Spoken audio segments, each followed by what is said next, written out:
Well, ideation, learner, relator, strategic, and activator. Good. From the science standpoint, I have no idea how you all put those together, but from the standpoint of being appropriate to developing programs at colleges and universities around the United States and developing a program from a major that didn't exist at the time we started, it couldn't have been a better ideal combination. I'd only wish I'd known about these at the time I was starting the program in 1987, but even discovering them now in my life, I see how important it is for other people to discover those strengths so they can use it in their career to build and create and achieve the things that they want to do. Good. And where are we right now?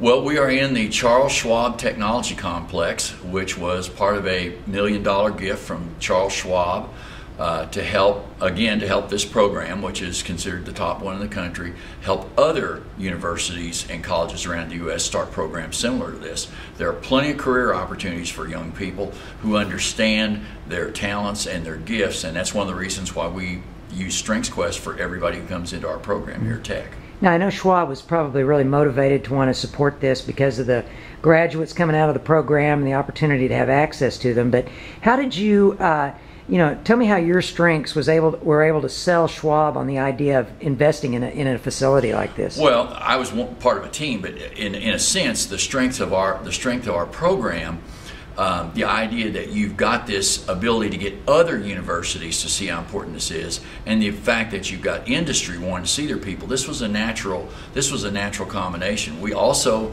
had a $2 million grant to set up the first doctoral program in the country. Well, this is in a field in which there's not even a doctoral degree. So you've got to be able to establish relationships, trust and rapport, get people to relate to you and you relate to them.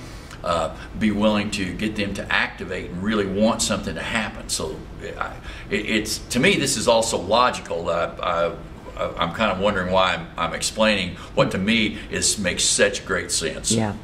One other thing that might be helpful for folks that don't necessarily have an orientation around higher education is just how difficult it is to start a new program. So when I think about, activator, ideation, I mean, do you feel like sometimes you're a fish out of water, on a college campus? Well, I would say you probably feel like you're a fish out of water. I don't care whether you're in a college campus or whether you're in a governmental institution or whether you're in a corporation. The fact is, when you're trying to make change inside of big institutions that have developed fairly rigid structures for the way they get things done, and there's always somebody who's made up a whole bunch of forms and doesn't want to have to change one because you're fixing to make a big leap forward. Those kinds of things, you need the strength to hang in there, but you also need the talents to get people to join your team from both inside the institution and from outside the organization, because it gives you that additional political impetus for people to say, this is a good idea. We're out in the public out here, we're in the corporate world, we think what you're doing in higher ed is a great deal.